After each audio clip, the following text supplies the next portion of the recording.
Hard dan hard to death. Itu sapaan bahasa Norwegia yang artinya apa kabar. Ingat Norwegia, ingat pula salah satu film yang begitu menarik yang berjudul An Affair yang dirilis tahun 2018. Halo ladies and gentlemen, come back to my channel.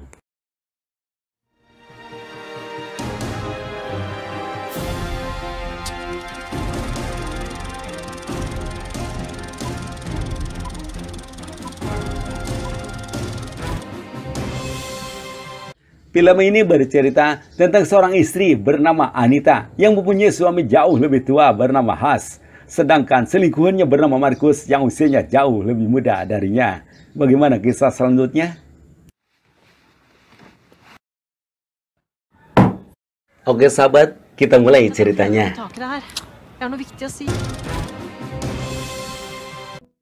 Film dibuka di mana Anita sedang jogging.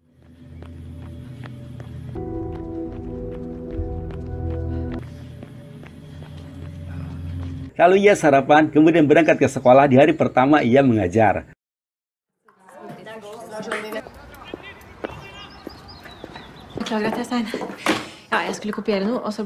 Setibanya di sekolah, ia meminta maaf kepada murid-muridnya karena datang terlambat dan memperkenalkan diri sebagai guru olahraga yang baru, menangkap sebagai wali kelas. Lalu dia menyuruh satu persatu muridnya untuk memperkenalkan diri dengan menyebutkan nama dan kesukaan atau keistimewaan yang dimiliki masing-masing muridnya. Oh, en fun fact? Jeg heter Mina og jeg har gått på yoga i 4 år. En fun fact om meg da at jeg Kemudian murid-muridnya satu persatu memperkenalkan diri sesuai yang disuruh Anita dengan menyebut kesukaan atau keistimewaannya. Yang unik, saat Markus memperkenalkan diri dengan menyebutkan keistimewaannya, yakni mempunyai burung yang besar dalam kandangnya. Hai.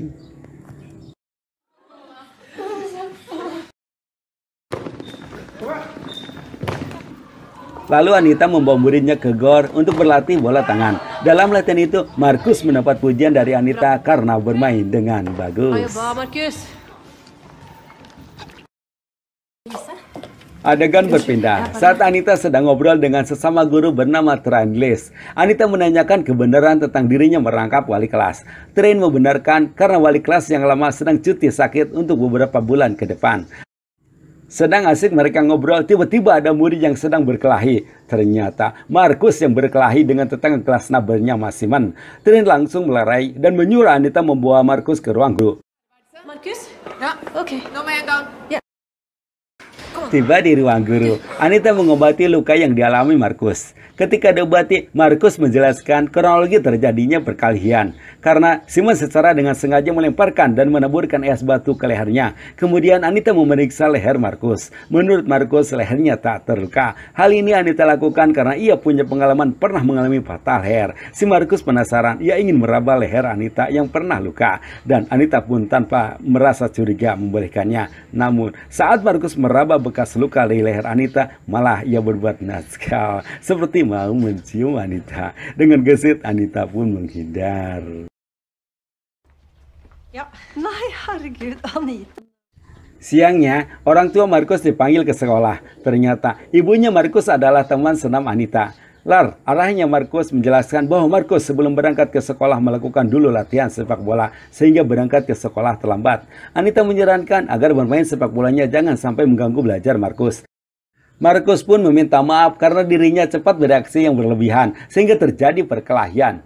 Anita menegaskan bahwa pihak sekolah akan berlaku tegas kepada muridnya yang melakukan kekerasan. Dia pun berjanji akan menemui orang tua Simon untuk menyelesaikan masalah yang dihadapi Markus yang akan dilaporkan orang tua Simon ke polisi. Sebagai sanksinya, kepala sekolah melarang Markus mengikuti kegiatan ke Berlin. Hal ini diprotes oleh Lars. Karena yang dilakukan oleh Markus membalas apa yang diperbuat Simon. Namun, keputusan kepala sekolah tidak bisa diganggu gugat kecuali keluarga Simon mencabut perkaranya. Suatu hari, Anita datang ke rumah Markus yang kebetulan di sana sedang berkumpul teman-teman ibunya. Lalu Anita diperkenalkan oleh Uni ke teman-temannya.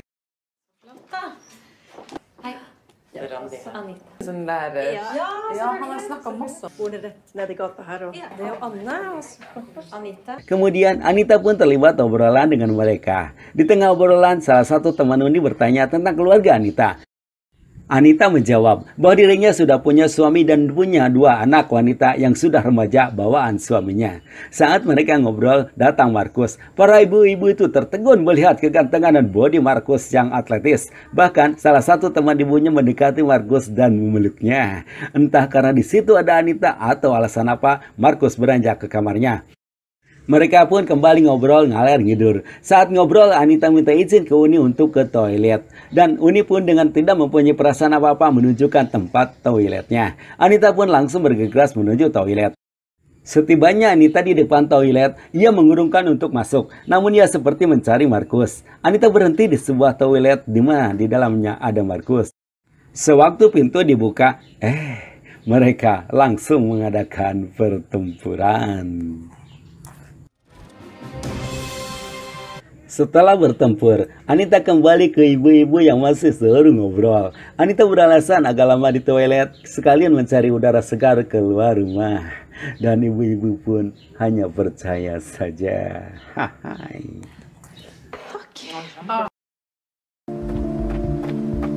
Adegan berpindah di mana Anita sedang jogging siang bersama Has suaminya. Ketika Anita istirahat, dia malah asik SMS-an dengan Markus yang mengajak nonton ke bioskop. Sedangkan Has asik loncat-loncat.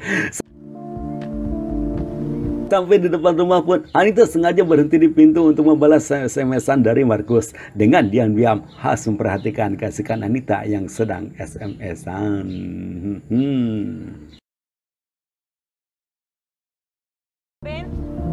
Amalia? Ja. Adegan berlanjut ke sekolah. Hari itu Anita ngabsen murid-muridnya. Ia merasa heran karena menurut teman-temannya Markus tak sekolah karena sakit. Lalu Anita membawa murid-muridnya ke kolam renang. Saat muridnya berlatih renang, sedangkan Anita asik SMS-an dengan Markus. Wah, dimanapun dia berada, hatinya selalu terpaut pada Markus. Adegan selanjutnya, Has mengajak Anita ke konser musik. Sebelum berangkat, Has memberikan surprise dengan memberi kalung pada Anita.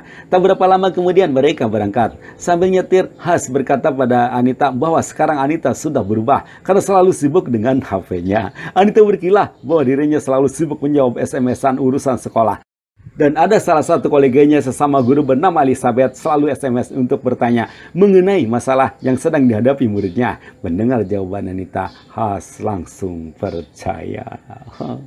Rupanya Anita ini punya jimat agar semua orang percaya pada dirinya. Mantap.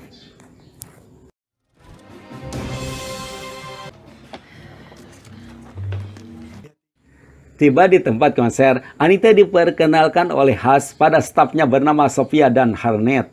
Mereka pun dilanjutkan ngobrol sambil makan menunggu konser musik dibuka. Di tengah keasikan Has dan koleganya berbincang, Anita seperti gelisah dengan melihat-lihat HP-nya dan sesekali menjawab SMS-an. Ketika kolega Has menanyakan sudah berapa lama menikah dengan Has dan di mana bertemunya, Anita menjawab dia menikah sudah 5 tahun dan menjelaskan pertemuan dengan Has via online. Kemudian Anita minta izin keluar untuk membalas telepon. Ternyata yang telepon adalah selingkuhnya, yakni si Markus. Karena sedang ada acara dengan suaminya, Anita minta maaf, tidak bisa ngobrol lama dan nanti akan telepon balik. Namun kemudian, Anita keluar dengan menyewa mobil menuju ke sekolahnya. Di sekolah, Anita bertemu dengan kolega yang mengabarkan Markus masih sakit. Anita seperti menyesal, sambil menjawab, padahal ada tugas yang harus diselesaikan Markus. Kedua guru itu menyebutkan bahwa meskipun Markus sakit, ia masih bisa latihan sepak bola. Mendengar itu, Anita langsung gaspol menemui Markus. Namun ketika dia datang ke tempat latihan, di sana pun Markus tak ada. Menurut temannya, Markus berada di sebuah kafe. Tak banyak cincong. Anita pun langsung tancap gas ke sebuah kafe tempat nongkrong Markus. Ternyata benar, Markus berada di sana. Sewaktu Markus sudah di mobil, Markus menanyakan pada Anita apakah Anita sudah bicara dengan kepala sekolah agar dirinya bisa diikuti dalam acara ke Berlin. Dijawab Anita dengan terus terang bahwa dirinya belum bicara dengan kepala sekolah, membuat Markus kecewa. Untuk menghibur kekecewaan Markus, Anita mengajak Markus ke sebuah tempat. Namun, kali ini Markus menolak dengan alasan dia sudah punya pacar yang bernama Mina. Dan sekarang dia akan bermain bersama teman-temannya. Kini berbalik, Anita yang kecewa. Yang lebih mengecewakan Anita ketika Markus pamitan sambil mengatakan gendut pada Anita. Waduh.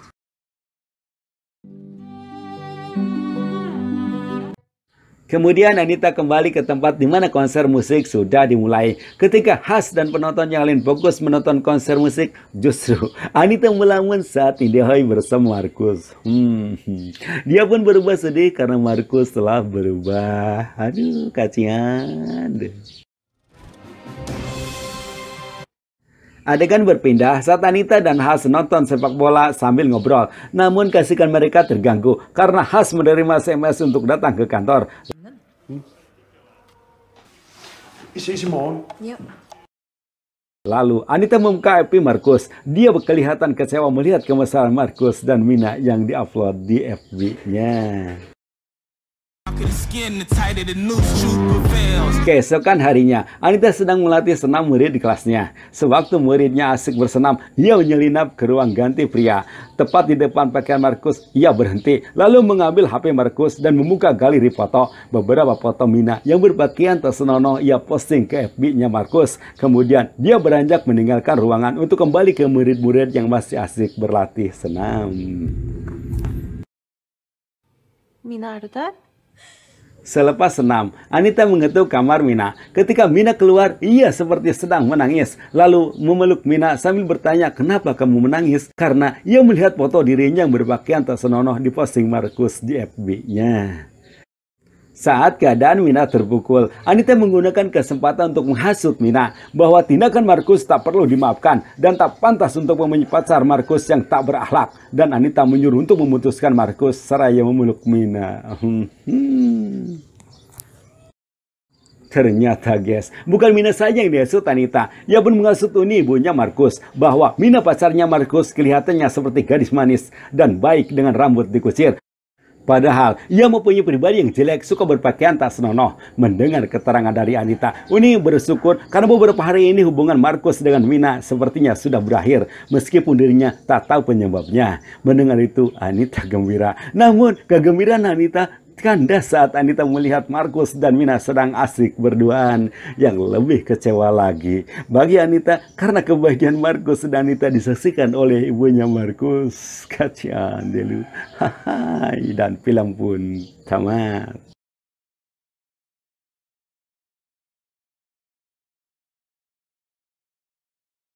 Itulah sahabat, alur cerita film End of Fire. Semoga terhibur dan dapat mengambil pelajaran dari film ini.